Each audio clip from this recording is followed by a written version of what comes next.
Baik, Assalamualaikum warahmatullahi wabarakatuh. Selamat uh, sore teman-teman semua.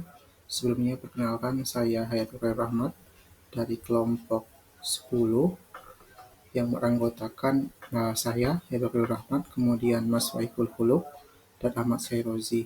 Kali ini kita akan membahas materi terkait teknik menyusun instrumen penelitian kualitatif.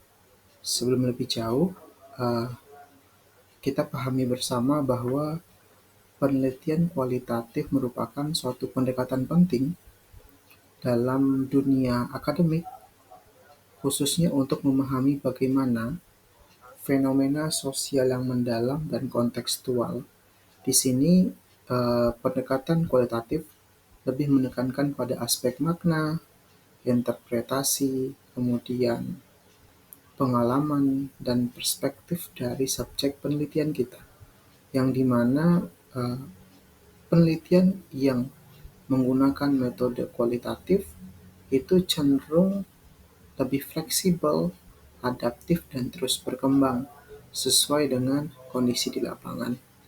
Nah, selanjutnya, sebelum kita masuk lebih jauh bagaimana sih teknik menyusun instrumen tersebut, hal pertama yang perlu kita pahami adalah apa sih itu instrumen penelitian. Instrumen penelitian itu bisa dikatakan sebagai suatu alat atau suatu key atau kunci yang kita gunakan dalam penelitian kualitatif.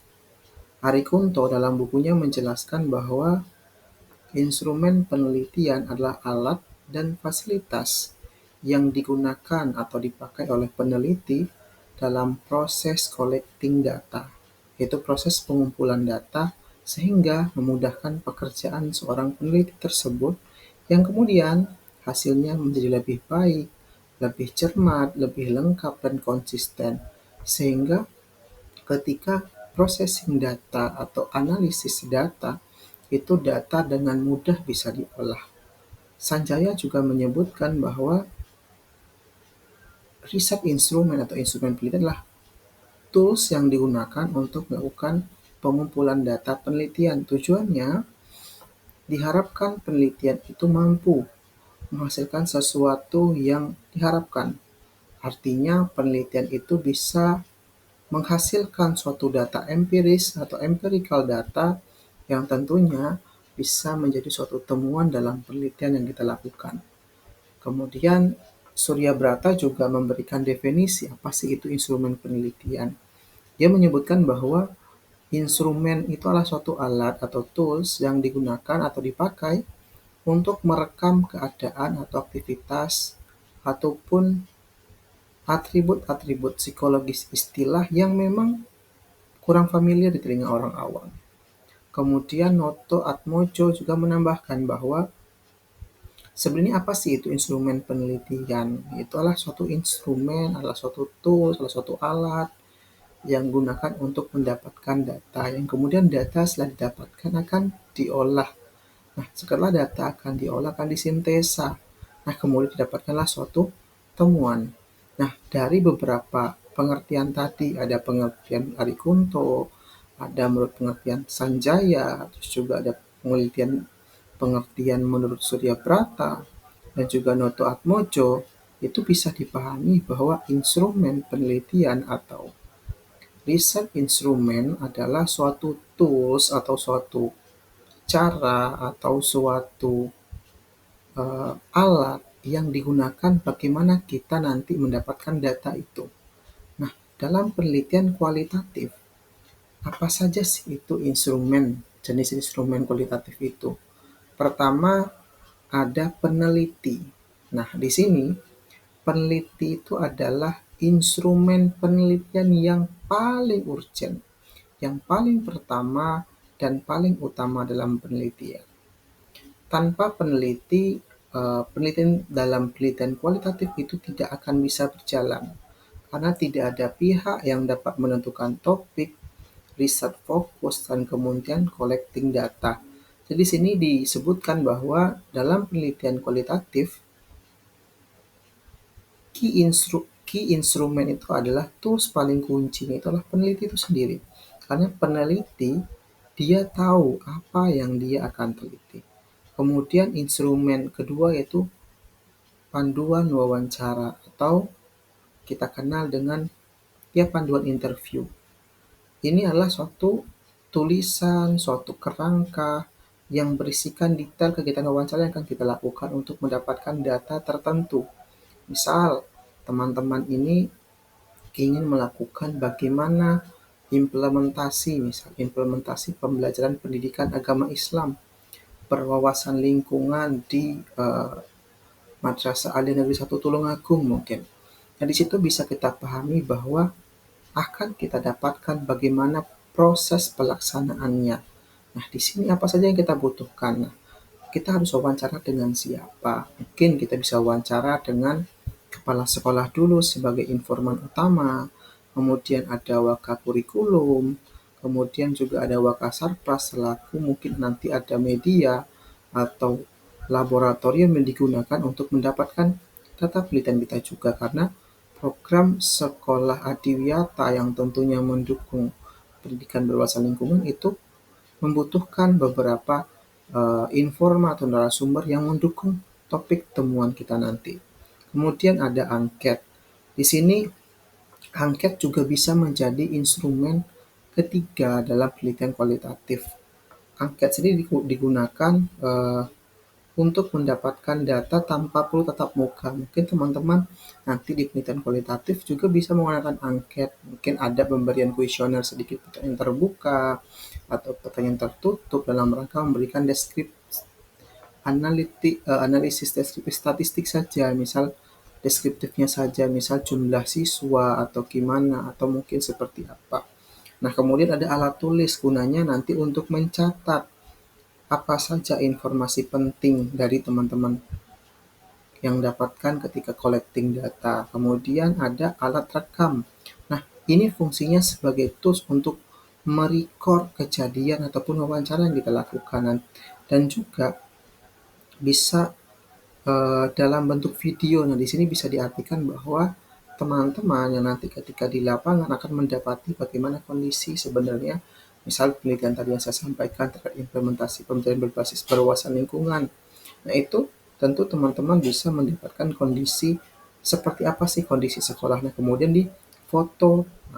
Nah, kemudian ada dokumen. Nah, dokumen ini adalah alat terakhir. Nah, itu dokumen ini bisa bersumber dari data kurikulum, RPP, ataupun silabus yang sudah dibuat. Nah, di sini peneliti bisa membaca sejumlah dokumen untuk mendapatkan data terkait dari objek penelitiannya.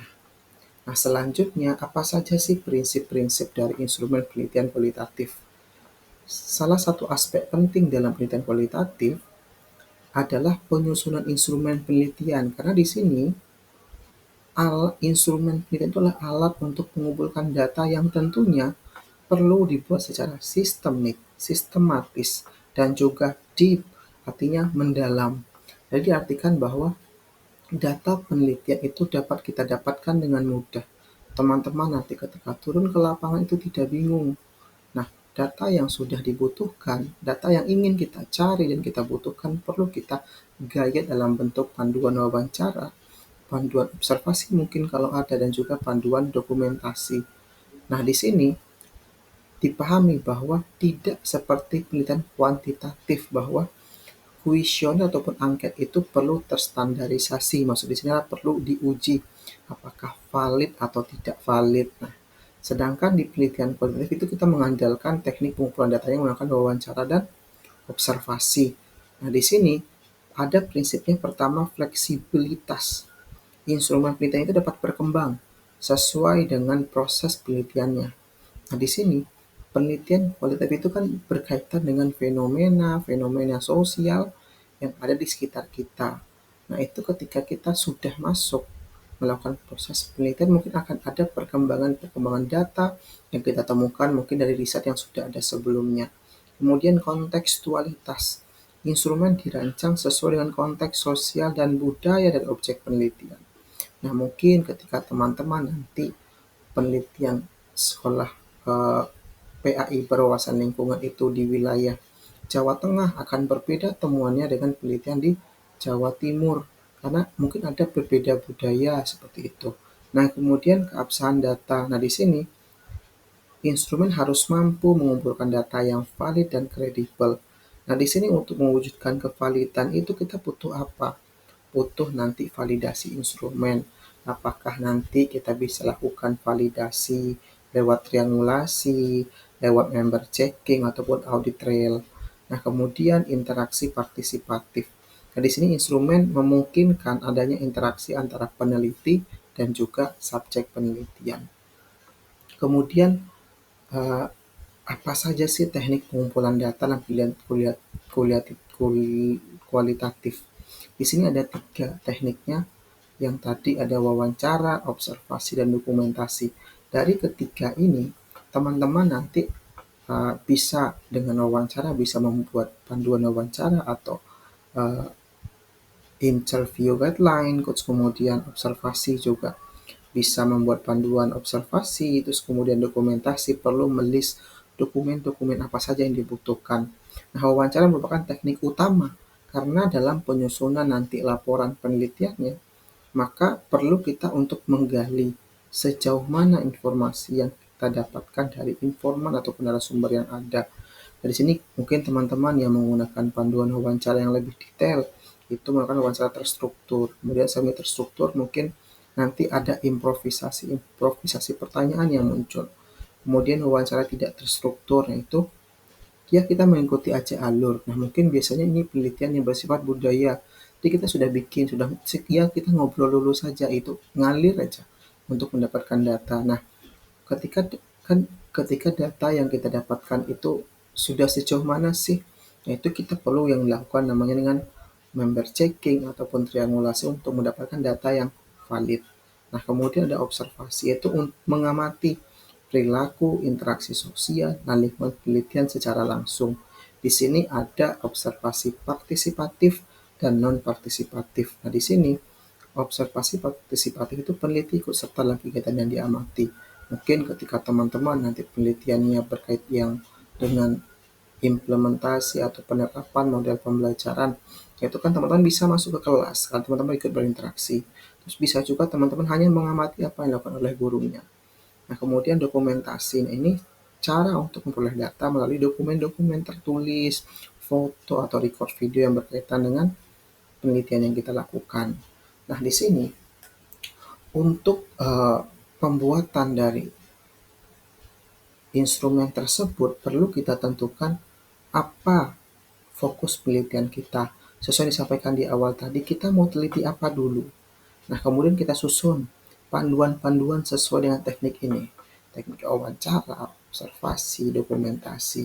Nah, kemudian untuk mendapatkan data yang jenuh, nah perlu dilakukan teknik triangulasi, teknik member checking, teknik audit trail. Nah, di sini triangulasi itu yaitu membandingkan apa temuan dari ketiga teknik yang kita gunakan ini.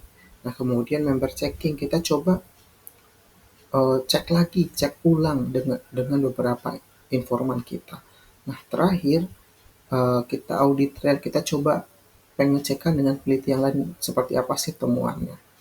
Nah, dari ini bisa dipahami bahwa instrumen penelitian kualitatif itu adalah peneliti itu sendiri. Jadi peneliti itu menjadi informan, menjadi uh, kunci atau tools utama dari penelitian kualitatif.